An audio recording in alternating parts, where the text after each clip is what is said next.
All right, good morning, everybody. We're just getting our last panelist mic'd here, so we'll get started.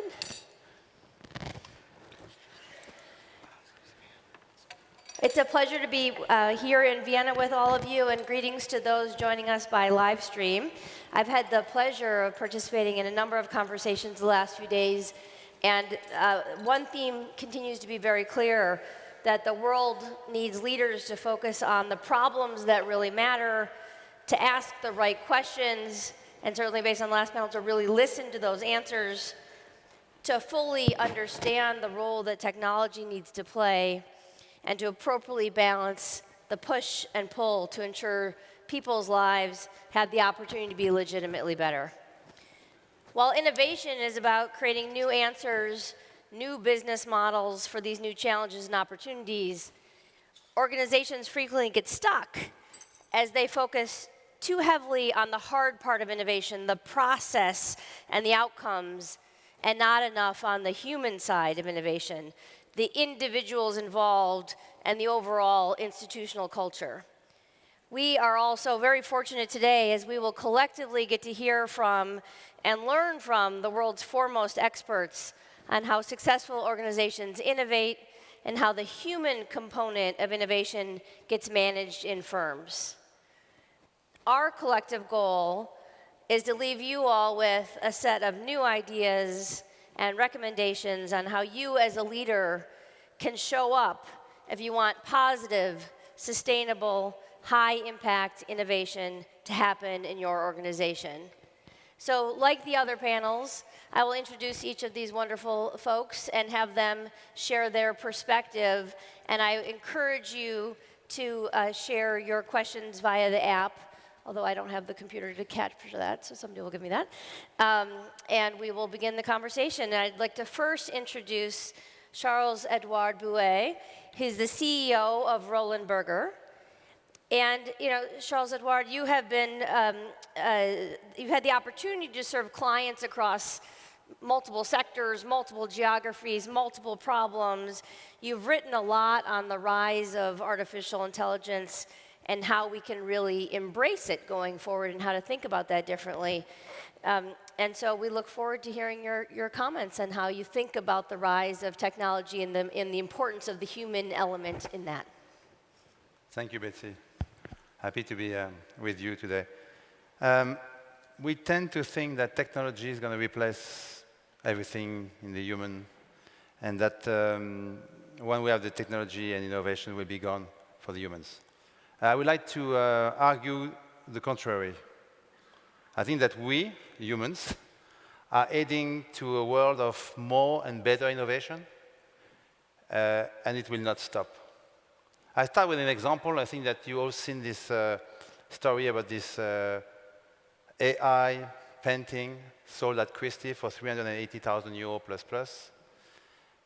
You could think, okay, this is the end of human, this is the end of creativity. But when you think about it, it was designed by human and bought by a human. I mean, I don't think it's a chatbot who bought the 380, I mean, unless we don't know. So a couple of ideas to share with you. The first one is, we never stopped anything. We human, we never stopped any technology, how lethal they were for us. You know? Think about nuclear. And we even used it. And every time we were pushing for new things, and we have to protect, we will protect our species, for sure.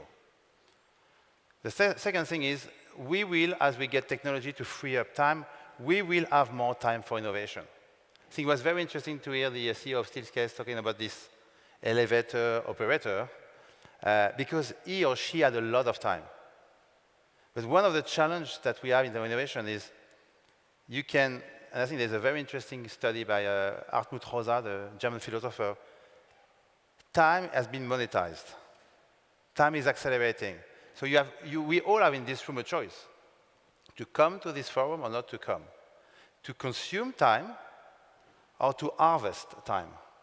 I think it was discussed in the previous panel, when you meet people, you are harvesting time, or you're just meeting for meeting and there's time consumption. A third element for me is, it's all about human. I mentioned the idea of this painting. At the end of the day, every single technology is man-made. It has a creativity component. We humans have entropy and serendipity. You may know, I think people in this room who look at artificial intelligence, that when you're programming artificial intelligence, you can decide for low or no entropy or high entropy. If you go for no entropy, it means that I will know who will come next year to this forum, I will know who will be on the panel, who will talk about what, and everything will be precise and organized, and the world will be the same every morning. If you live for entropy, you will allow for different people to be on the panel. You know, today I'm with Linda, my former professor from Harvard Business School, and Tim, we were together in Davos in some special places. It just happened we are back together, and then it creates a different dynamic. So entropy is one thing that is part of the universe, and is part of humans. Another thing about innovation is innovation destroys innovation. A new technology is always destroying the previous one. I give you one example because it's something I'm always using in talking with clients and people who talk about the future. Put yourself back in 2000. In 2000, I'm working for Orange, actually France Telecom buying Orange, and the two companies are merging, and as a consultant, a partner, I'm merging every single department. I reached the strategy department, of course, France Telecom, you all know, very organized French company, 50 people at the strategy department, extremely organized. Orange, this creative company, created by an Australian guy, only 2 people, and it's not called strategy, it's called futurology. So I go there, I meet a person called, who in this room knows Kenny Hirschhorn? This is the futurologist at that time. Nobody? I'm going to tell you why you don't know Kenny. Because I enter the room, and Kenny shows me a phone. I mean, it's much bigger than this. It's like 2 times the size and more heavy. And he says, Mr. Bouée, you're a consultant, your strategy. What is this? I say, it's a mobile phone. Kenny looks at me, I mean, back to the time of listening. He says, you have no clue. He said, I give you a second chance. Show me the phone again, and he says, what is this? I say, it's Nokia. He said, France Telecom is in trouble. I say, why? Because this is, so bear with me, we are in January 2000. He looked at me, and he says, this is the remote control of your life. We are in 2000. Steve Jobs has not invented the iPhone. It's only 8 years after. What happened to Kenny? He was fired because who would believe in this room, of course, that we would have the remote control of our life in our pocket one day? So innovation kills innovation because people, when they have innovated one time, they're complacent, and it's the next wave which comes. And that's a nice transition into artificial intelligence. Artificial intelligence is a Faustian bargain. Because, and I released a book 1 year ago, and it's going to be in Chinese and English very soon, called The Fall of the Human Empire. Because if we are complacent, if we do like empire did, which is corruption, unnecessary wars, complacency, corruption, then we will fall into the world of the machine. What will happen in the next 10 years on artificial intelligence is the emergence of what I call, I didn't find a better name, if you have a better name, I'm happy to share, portable artificial intelligence. Which is, today we all have the remote control of our life, but where Kenny Hirschhorn was right, this is the remote control of your life. You're not controlling your life, you are remotely controlling because the operators of your life are the banks you're connected to, are the platform, are the Ubers, are the Googles. With the portable AI, we will move into the control of our lives. We will move into a world where our most intimate data is secured, where this portable AI is acting. To give you an image, it's either Jiminy Cricket from Pinocchio, 1940, or Joy from Blade Runner, 2049. And if you think about it, the day you have this machine, it will, as I said, be a new technology.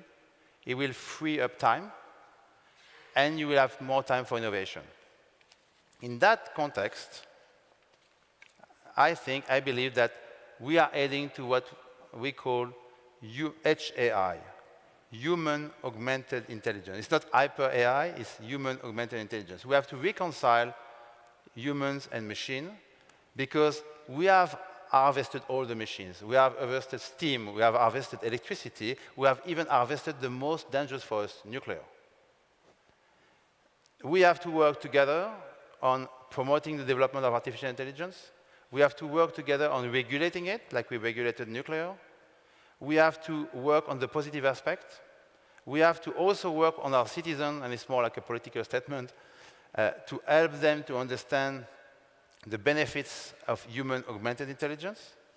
And the paradox is, my belief, and this is the conclusion of my part, this will help us to unleash the best of the humans, innovation for human by human harvesting machines.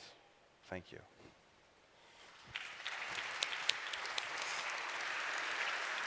Thank you, Charles-Edouard. Next, I'd like to introduce you to Linda Hill. Linda is the Wallace Brett Donham Professor of Business Administration at the Harvard Business School and chair of the Leadership Initiative. She has spent her career studying and learning from people leading innovation, building innovative organizations and ecosystems, and developing leaders for innovation. And so I know we only have a short window, but looking forward to hearing a snapshot of your key insights from your research. Thank you.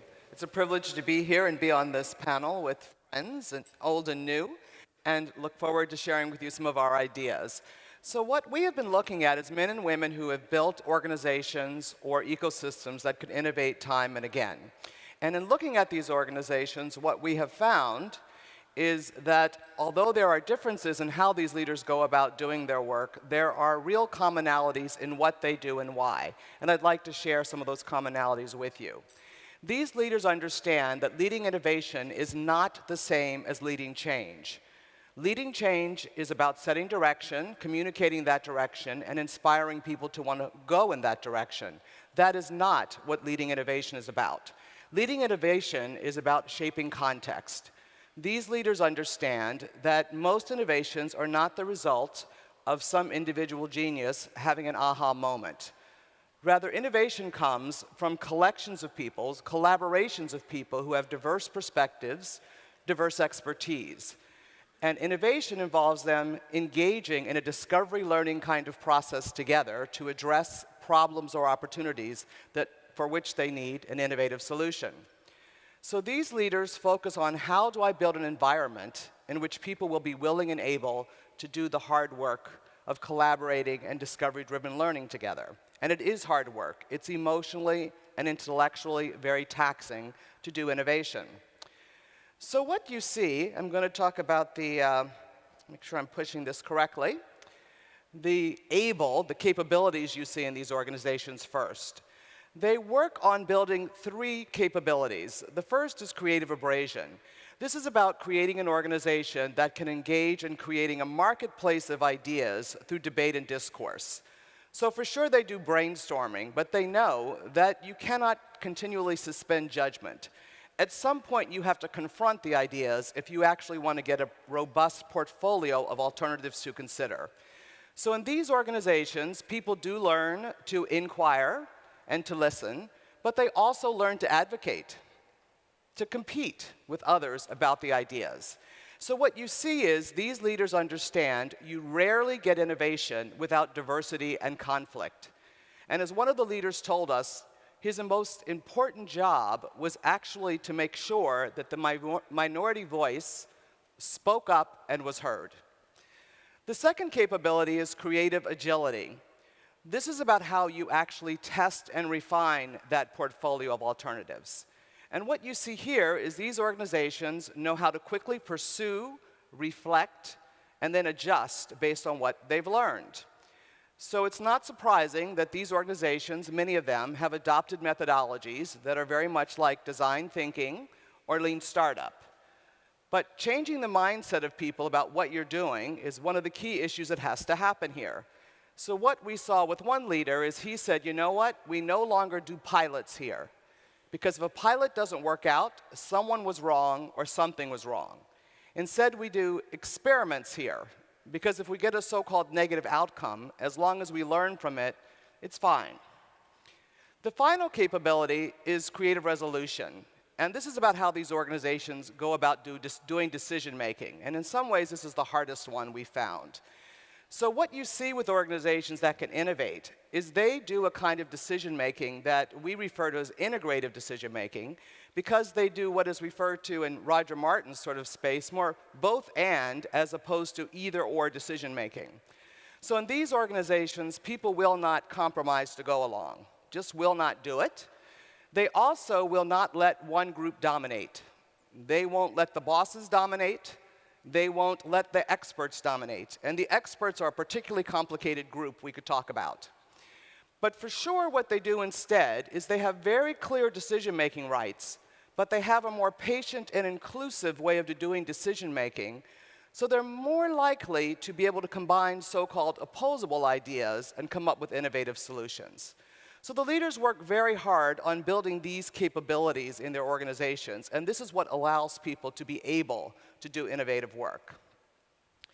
They also, of course, need to worry about building the culture to support this innovative work or those capabilities. And this is a schematic that captures that culture. And we ended up referring to this kind of culture as a community culture, because there's a deep sense of connectedness and belonging in these cultures.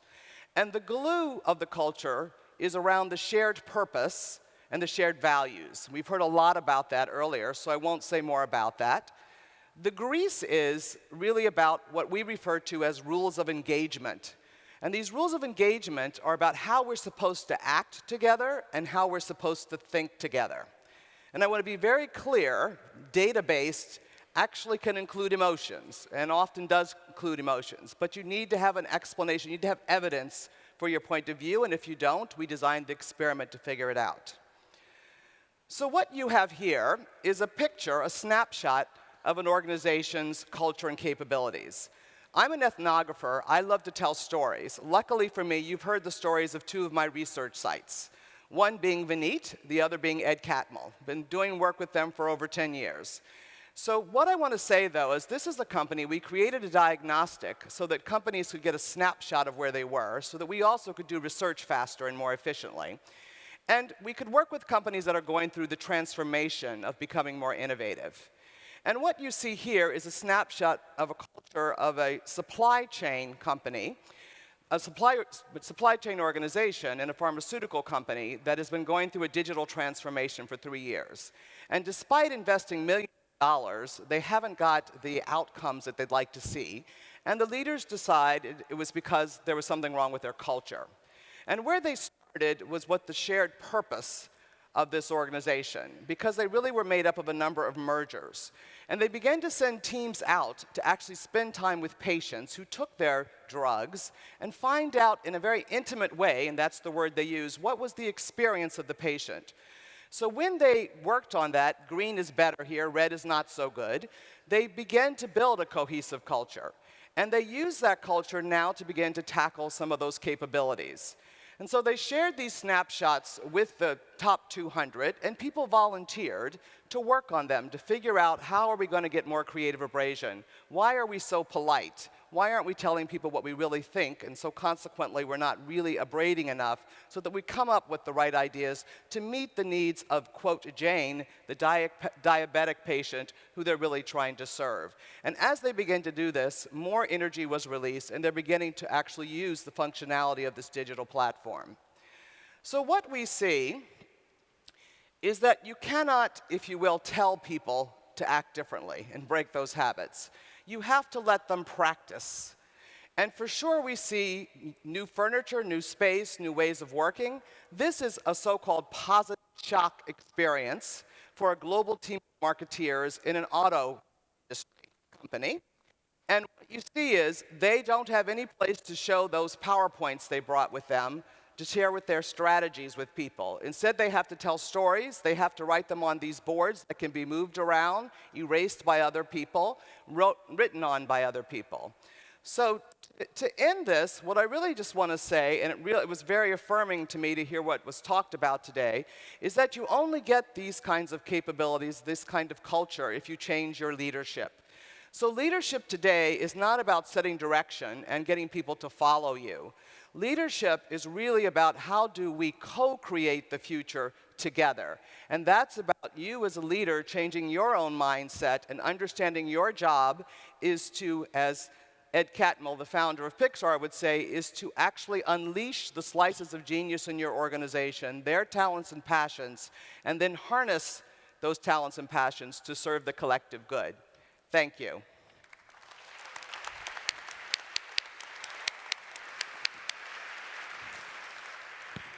Thank you, Linda. I'd now like to introduce you all to Tim Brown. Tim is the president and CEO of IDEO. He has seen organizations across many different arenas solving major problems.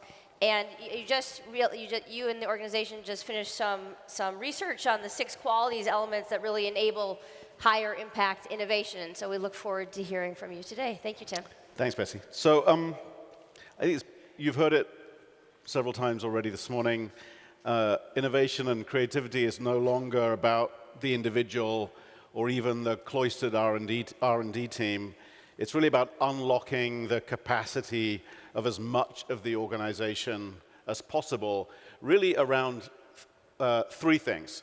The ability to have new ideas, the ability to act on those new ideas, do something with them, and then the ability to spread and share ideas, whether that's in the market or within the organization at hand.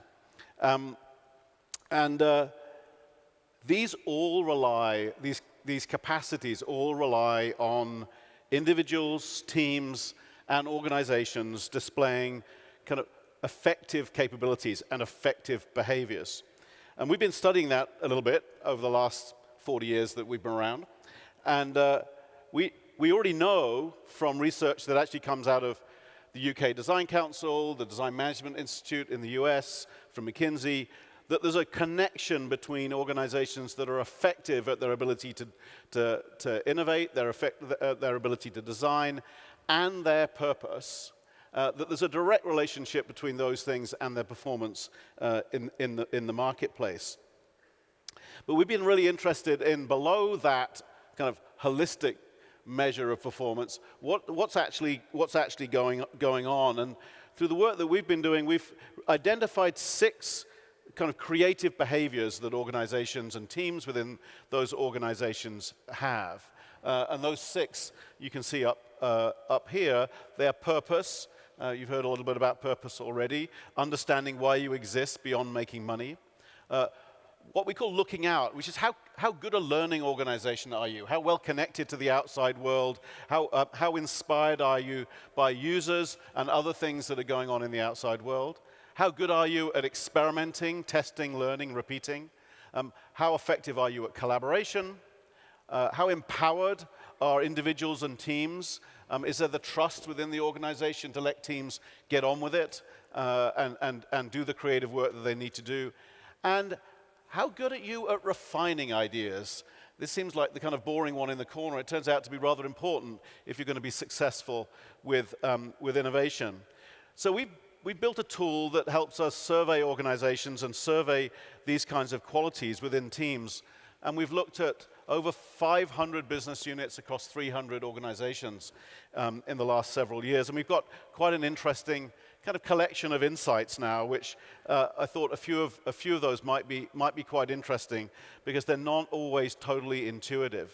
So this is one that's a bit contrary to popular belief, and that is that teams that are good at exploring 5 or more solutions in parallel in the early part of the innovation process are far more likely, 50% more likely almost, to launch a successful product than those who explore a single solution. So the kind of lean startup idea of single solution, then pivot, single solution, pivot, it turns out less effective than exploring multiple ideas in parallel. A second insight around collaboration, that teams that work collaboratively and have the time to work collaboratively, which is the biggest issue in many organizations today, but also have flexible spaces and tools to experiment, are also much more likely to launch their ideas into the marketplace. empowerment. Teams that have access to information about prior initiatives are close to 50% more likely to create successful solutions compared to teams that don't know about the history of previous attempts to explore these same questions within the organization. So effective knowledge sharing is super important to the empowerment of teams. And then the last one, I want to build on some of the things that Linda was just talking about, purpose. Teams who use purpose to guide their decision making, again, far more likely to launch successful products than teams that don't. And the interesting kind of adjunct to that learning is that as teams get better at experimentation, as organizations get better at experimentation, so actually purpose becomes steadily less important. But in unlocking and aligning teams in the kind of early stages of building these kinds of capabilities, purpose is absolutely essential. So we're seeing organizations now that are taking these kinds of capabilities very seriously and following along in the trend of talking about companies that are not in Silicon Valley and that are not tech companies. I want to mention one that's based in Peru, a company called Intercorp, led by the fellow in the middle of this image here, Carlos Rodriguez Pastor.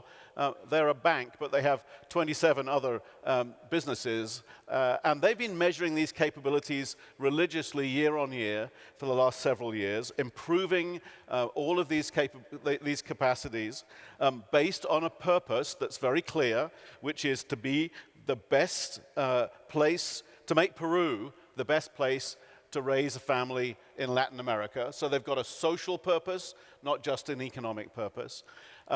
It's caused them to launch totally new businesses, like a whole new school system that's now 3 times more effective than the national school system at literacy and mathematics, new healthcare systems, as well as improving their banking operations and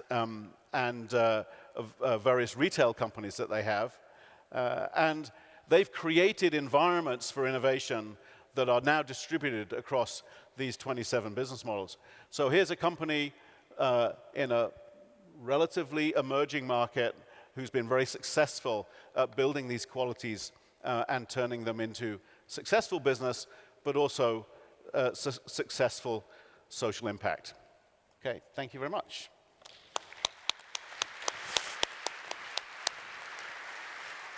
Thank you, Tim. Last but certainly not least, I would like to introduce you to Efosa Ojomo. Efosa is a research fellow at the Clayton Christian Institute for Disruptive Innovation, and his work sits at the intersection of innovation and economic development, and he personally is on a mission to use business to alleviate poverty and create prosperity. And he's got some emerging perspective on the issue of push versus pull in innovation, and I invite you now to listen to Efosa. Thank you. Thank you. Thank you, Betsy. It's an honor to be here again. It's really good to be in Vienna.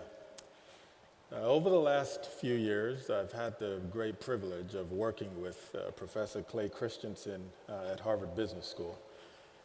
He's recovering, he's doing well for all those who've asked and are concerned. But one of the biggest things I've learned is the idea that not all innovation is created equally. Now, I talked about that last year at the Drucker Forum, but this year, I'd love to talk about the impact that innovation has on society when it's done right, the impact that it has on our communities. Now, I'll use 2 examples to illustrate my point.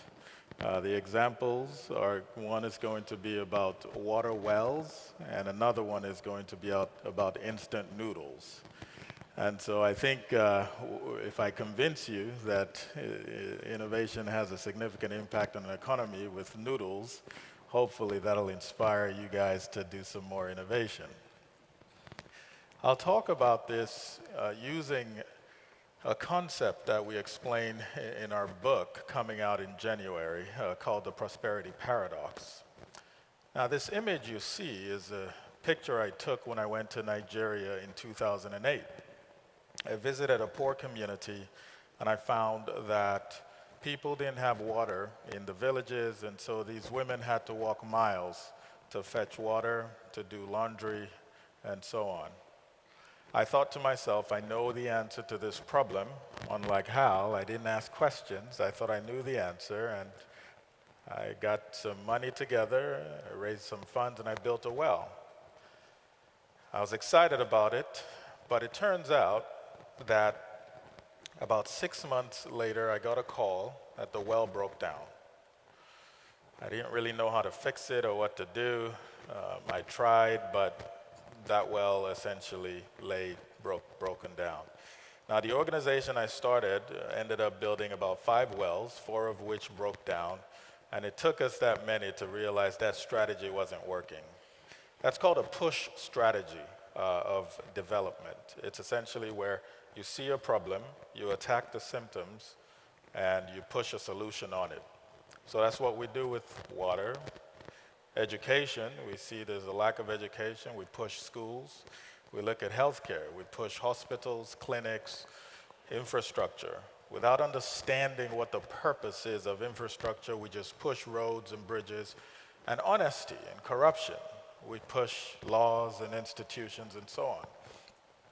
But what this research has taught us over the past few years is when you push solutions onto a community in order to solve a problem without really understanding the root cause, it might be successful temporarily, but it often doesn't have the permanent impact that pulling the solutions in has. And so this is sort of where instant noodles comes into the picture. Now, I'll tell you a story about how Nigeria, which is a country in West Africa, about a couple 100 million people, how that country has now become one of the highest per capita noodle consuming countries in the world, right there with Indonesia, South Korea, China, and other countries in Asia. About 30 years ago, 2 brothers looked at Nigeria, and they said, we think there's an opportunity here to sell noodles, to create a noodle market. And you have to understand that 30 years ago, Nigeria was under a military regime. The GDP per capita was about $250 to $300. Most of the people in the country were living on less than $2 a day. But instead of looking at Nigeria under those circumstances and pushing what they felt the right solutions would be, building a lot of schools, building a lot of water wells, trying to figure out the roads and infrastructures, what they looked at was a country that was massively urbanizing, people were pressed for time, and they saw that if we create an opportunity to feed people with a meal that's simple to cook, it's tasty, and you add protein and you get somewhat of a full, nutritious meal, they could have a significant impact. And so over the past 30 years, they've been trying to figure out how to essentially teach Nigerians how to eat noodles. At first, many Nigerians thought they were worms, but we've come around. But I'd like to just show you the impact that this has had on the economy and the power of pull. When you create a new market that solves a very specific problem for people, look at all the things that you're able to pull into the economy, right? They now gross about $1 billion a year in what we would think is one of the poorest countries in the world.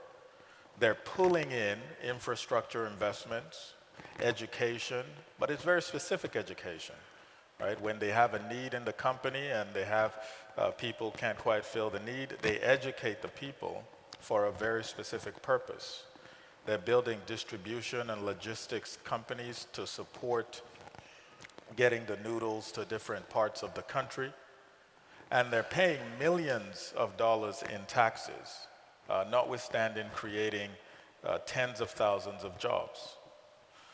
And so you see the contrast in a push strategy where, well-intended, I felt like I was doing the right thing, but it didn't have the kind of impact that this is having, where you create a new market that makes products simple and affordable, which serves a vast majority of people in the economy. That's the power of innovation. I'd like to end with a quote from a professor at the University of Chicago, Richard Posner. I just want to illustrate the power of innovation and capitalism. Capitalism, when done right, really has innovation at the core. He says, capitalism is inherently favorable to altruism and orientation towards the needs of others, because the individual cannot prosper in a market economy without understanding and appealing to the needs and wants of others, and because the cultivation of altruism promotes the effective operation of markets, the market economy also fosters empathy and benevolence, yet without destroying individuality. Thank you.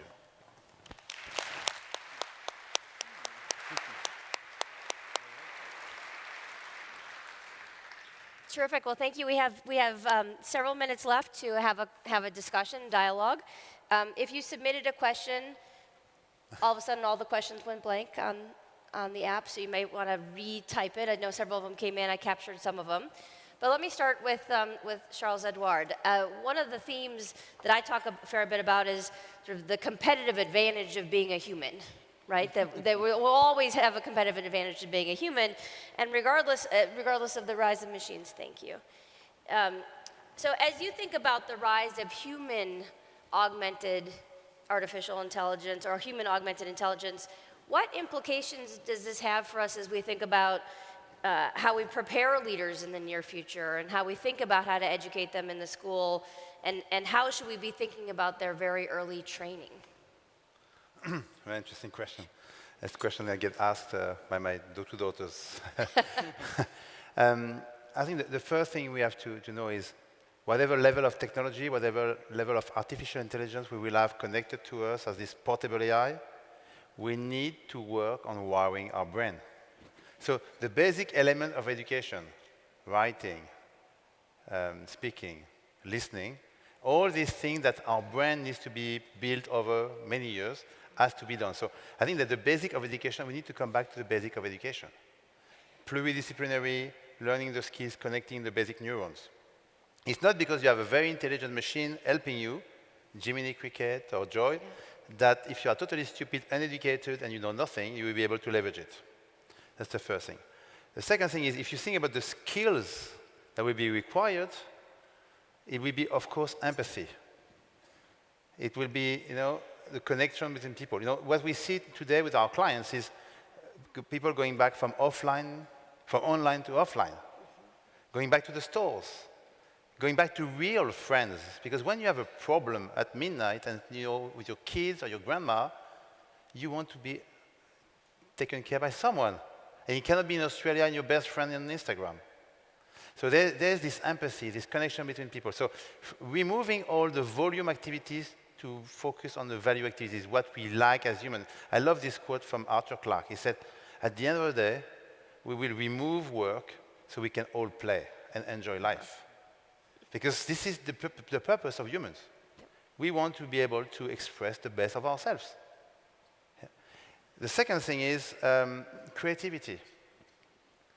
We all know that we use our brain only 15% of this power. The same way you all use Excel spreadsheets. Microsoft has been adding functionality to Windows and Excel, and we only use 15-20% of the capabilities. It's the same with our brain. Because we don't realize that in our brain there is the front part and the back part. We tend to want to, and something was discussed in the last panel, we want to do everything fast, and we don't rest our brain. So in our company, I'm advocating, and we've changed the policy for the partners, that they can take as much vacation as they want. It's not about how much time you are in office. It's how much time your brain is resting, working, and being creative. So I think we are at a crossroad for humans. Either we decide that there will be no need for education, no need for learning, because we have Wikipedia and we don't need to know anything, we don't need to know the math because we have a calculating machine, and we will have a kind of a very complacent life, and then we can have the fall of the human empire, for sure. Or we go in the other direction, which is we go back to the basics: creativity, relationship, empathy, taking the time with ourselves, because at the end of the day, we have a fixed number of days on this planet, and we all have the same, roughly. Let's make the best of it. So I think this is a very positive message for humanity, that we're going to go back, if we take the right path, to the most important things for humans. Great, thank you. Tim, one of the questions is coming from the audience. A lot of people have this question for you, which is, you talked about purpose and that teams are 61% likely to have more success if they're aligned on purpose. Can you provide some specific suggestions to how to ensure that purpose is especially strong, particularly in a matrix organization? I'm sure Linda's got some ideas about this too, Yes. because I know a lot of her research looked at the same stuff. But we've heard the term purpose come up a few times already this morning. I mean, it's very hard to imagine it being possible to align around purpose in organizations that don't actually have an aspiration to do something important in the world, right? Which is why we define purpose as the reason you exist beyond making money. Right. There are some, I will admit, for whom making money is enough of a purpose to be aligned around. But I think once organizations get to any kind of scale, or perhaps outside certain parts of the financial services industry, that becomes an impossible aspiration. And so it is a lot to do with leadership. I mean, it's leadership around being willing to make the choices in order to declare the things that you stand for as an organization. Now, in order to be successful in that leadership moment, I think you have to be extremely good at listening to your own organization and those in the outside world that you're trying to serve, so that you express that purpose in a way that makes sense, right? In a way that's people can imagine themselves acting on. I think it's very easy to end up with a purpose that's either too abstract or not meaningless to people's lives. It's why I mentioned the one that Carlos at Intercorp. When I first started working with him, the purpose was described as helping the emerging middle class of Peru, because it was an emerging middle class economy. Now it's become a middle class economy, and so the purpose has evolved to be something about being the best place in Latin America to bring up a family, right? Making Peru the best place. Not Intercorp the best place, but Peru the best place. By the way, I think they're close to 3% of the GDP of the country these days, so they have a decent-sized influence, right? That, for me, is the kind of purpose that people can not only, and the interesting story there is, not only are current employees aligned around that purpose, but he's able to attract talent from all over the world to come and work in Peru to help him because of the clarity of purpose that he has. Great. Linda, did you want to add anything to this? No, I actually think that, no, not particularly. Okay. I think that what we see is that it's not just the leader who defines it. So it is this co-creation process as opposed to this followership process. Mm-hmm. So when this organization I mentioned quickly built out this digital platform, and they weren't getting the kind of outcomes they wanted, they began to, because they had the platform, they could actually connect more with the individual patient. Mm-hmm. But they actually took teams of people to go visit patients in the hospital, and they collectively came up with a purpose, because a lot of what had been happening and the way the organization was set up is they were focused on the wholesaler that they sold to as opposed to the individual patient. So it wasn't just the leader made the space for them all collectively to begin to have a conversation. Another example of a purpose, and it really can go back to, it's really about aligning people's passions and their talents with what the organization's passions and talents need to be. So one of the people I've loved studying is a woman from Korea who noted that a lot of the luxury brands were focused on selling to women in Korea. And she concluded that she needed to be in that space and working in that space, in part because, and these are her words, she's a Christian. And she felt that women in Asia, in some ways, and I don't mean to be negative about anyone in this room, that what was happening is that women were being taught to be concubines. And she worried about that. And so she began to build her luxury brand company where, in fact, it was about women being empowered. So she is trying to get you to buy a $2,000 whatever in a way in everything she does and the people she brings in, where the focus is on this is your luxury is about your identity and you want to control it, so we're going to have Asian women in it. She's hired Asian women to work in the business. She obviously has men as well. But all the models she chooses, the choices she makes are about empowerment. So she, years and years ago now, actually began to have so-called luxury backpacks. And she made them the size that an Asian woman needs to wear, not what you can buy in the stores that are made for Western women. And she wanted their hands to be free. Right? So this is what Mrs. Kim is about. So every action she takes, she's very involved in all kinds of efforts to help women on so many levels all around the world. But that's how purpose plays out in her organization. And even if you're an Italian working in a manufacturing role or a Brit who's doing merchandising for her, she is going to interview you about whether or not this purpose speaks to you in any way, because if it doesn't, she knows you're going to have all kinds of debates that aren't very healthy. Not the healthy debates, but we're not really focused on the same thing. Great. Efosa, you're doing very fascinating research, and as you scan and study what innovations are coming to life around the globe, where do you think the most important or urgent white spaces are for pull innovation opportunities? And from your perspective, who do you think are the right folks to solve those? Are they individual entrepreneurs? Are they partnerships? Are they bigger corporations?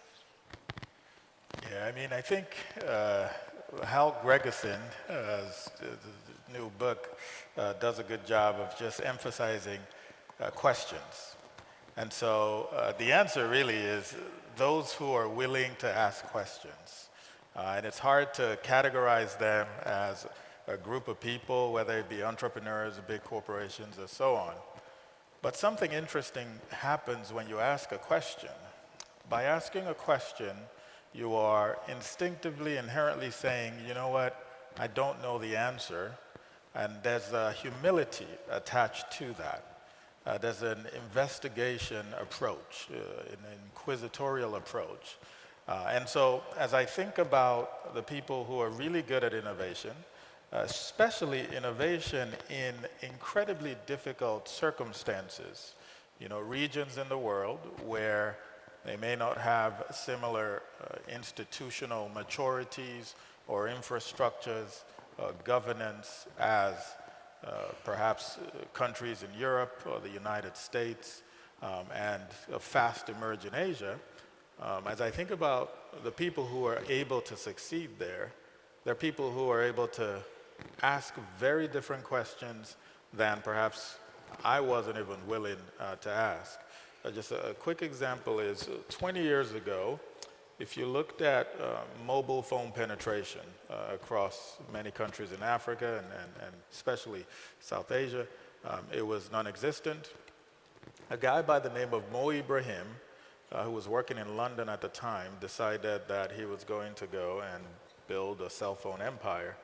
And people laughed at him and thought he was crazy. And they said, these people are poor and they don't even understand what a phone is. But he looked at very different statistics and asked very different questions and was able to develop an innovative strategy that was able to create a very thriving business in the span of about 6-7 years, and eventually sold his company for about $3.4 billion in 2005. Today, the mobile telco industry in the continent of Africa is worth about $200 billion, provides taxes to governments in the span of about $20 or so billion, and provides employment for close to 4 million people, largely because he was willing to go in, ask very different questions, and solve a very specific need. And so the people who are going to be innovative are really folks who are willing to be humble enough to ask questions that others may not be able to. Great, thank you. So there are two questions that are getting lots of attention from the audience. We'll start with the first one, which is around innovation hotspots around the world. And so there are several, and those tend to be surrounded by significant capital. So for those that are in areas that don't have access to that capital, how do we think about unlocking innovation, with less money to invest in it? For what it's worth, I actually became a business professor because I'm interested in economic development. Yeah. A lot of my work is in a range of sectors and looks at ecosystems. And the resource that we don't tap into enough and that we did see about these leaders who built these organizations that could innovate is they understood, as you heard with Vineet, that the front line, that the people that are there, they know the answers better than you do. And so one of the resources we don't tap into enough, not that you don't need money, et cetera, is that they know. Right? This is when pull is about, they already know. They can tell you where to put that well, what to do with it. And so once you begin to realize that everybody can innovate, that everyone has a slice of genius, as one of the leaders said, and you actually figure out how to unleash and tell that person that you don't think is very educated or shouldn't know the answer, that guess what? So if I could tell one little story, a little bit out of my research, I was working with a group that was trying to reduce AIDS in prostitutes in Nairobi. I was there with some people who were collecting data on their biology. So I was spending a time with a woman who I thought was a nurse. At some point she asked me, Linda, you're a professor of business. If you could help me raise my rates by 10 cents, I can send my daughter to college. This is how well I can figure out who the prostitute is, right? I thought it was a nurse, she was the prostitute. And she needed 10 cents more per transaction. So I said to her, I know nothing about marketing, I'm not that kind of professor, I'm in leadership, right? But what I will say is a group from Tufts University has, as you all may know, this method called positive deviance, where you use the Toyota production system, why, to understand. And this woman had figured out how in her hostile environment to avoid getting AIDS, and it wasn't just biology. Someone simply needed to ask her. So I think that often the resource is there. They know. You as Miss Harvard professor know nothing about what it's like to be living in that environment, have no ideas, maybe something that can be helpful, really. But if I listen to her, then you train her. I do know about education. You train her to train the others about what she's learned about how you avoid AIDS. So I think that we do need money, but I think the first thing is we need to understand that the people know themselves if you create the space for them to innovate and solve their problems, and then scale them, and make it very practical. So to me, she is an innovator who is saving lives. Yeah, great. Any other thoughts on how to spread the wealth of Innovation Hotspot? I guess I would say that we tend to focus on the innovation hotspots where there's lots of venture capital, and there's no doubt that startup ventures are an important part of the innovation ecosystem, but it's becoming clearer and clearer that that's not the only part of the innovation ecosystem, and that corporate venturing is equally valid and valuable. Corporate innovation is valid and valuable. Social entrepreneurship is valid. Sources of kind of social capital for social entrepreneurs comes from governments, it comes from foundations, different places than venture capital comes from, although sometimes the same people have turned from one to the other. Sure. But I think we're seeing interesting examples of government innovation, whether that's in the delivery of government services. I mean, you go back to the example of the UK digital service that was founded 7 or 8 years ago that delivered far better services to UK citizens and saved billions of pounds over previous approaches to technology programs. That got repeated in the US. It's now getting repeated around the world. So there are just so many flavors of innovation that go beyond the typical study of venture capital, technology, innovation hotspots. Should reimagine sort of the definition of what we're talking about and think about all the different ways. The total area under the curve is a lot. It's a lot bigger than we think. Yeah, terrific. Charles? I think we all have a tendency to think that innovation is Elon Musk going to Mars, investing billions of dollars in Uber or something else. I think that, as you said, innovation is everywhere. We are all creative people, so it's about unleashing this power. We just did a study. We looked at 50 years of our work. We just released a book called Re-Entrepreneuring. Because basically, at the end of the day, it's about the assets you have, this woman in Africa, the re. And then unleashing entrepreneurial spirit, which you think you didn't have, or you think was not in the company or in the government. And if you unleash it in the government, it's reforming. If you're unleashing it into a company which is in trouble, it's restructuring. If you unleash it into, it's redesigning, it's reinventing, it's sourcing yourself. And I think this is something which is important, a message for everyone. Innovation is everywhere. It's, as you said, it's by your side. You just have to act, and you have to believe that you can unleash this power.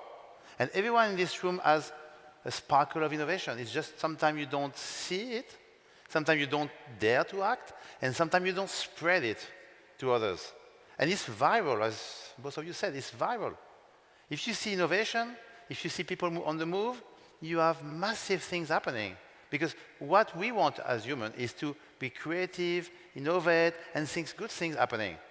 And this is the collective genius, to use your word, Linda. May I make one other? It's funny. So not to go from Nairobi back to Silicon Valley a bit, but Ed Catmull came to school because we have a case at the Harvard Business School that my strategy colleagues wrote to say that Walt Disney paid too much for Pixar. Because Steve Jobs paid $10 million for it, and then Disney paid $7.4 billion for it 10 years later. So when Ed came, he said, what am I? I said, you're here because basically my colleagues think you're lucky and you shouldn't pay that kind of money for luck. And which is how I partly got to study him. But one of the things that came up is one of the two students said two things that worried me very much about what we do at the Harvard Business School. One said, Linda, you've ended up saying I'm supposed to be more of a stage setter for others as opposed to being out front. That's not what you taught me. And that was worrisome to me, setting the stage for other people as opposed to me being the one out front. Big problem, why we don't see the change and understand and ask the questions.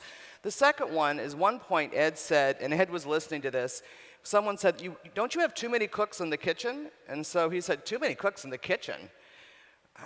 What do you mean by that? You want me to fire one of my directors?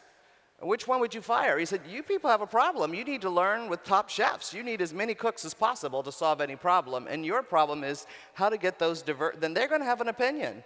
How do we manage the conflict in a constructive way to get the collective good?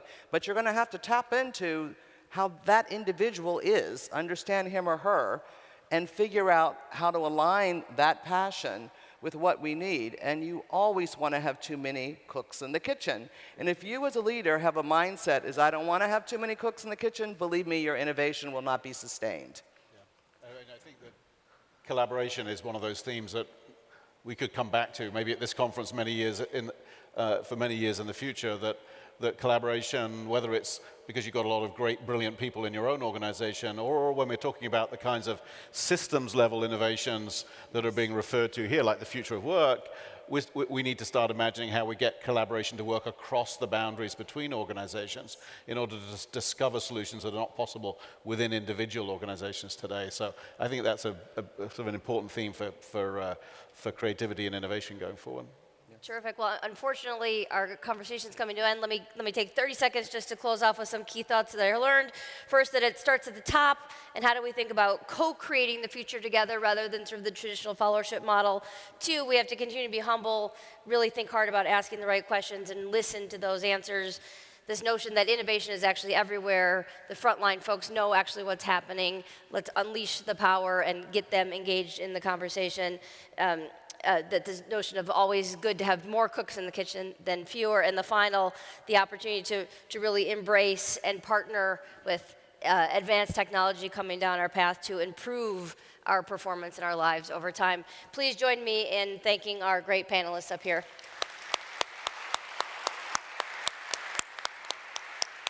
Thank you. Thank you.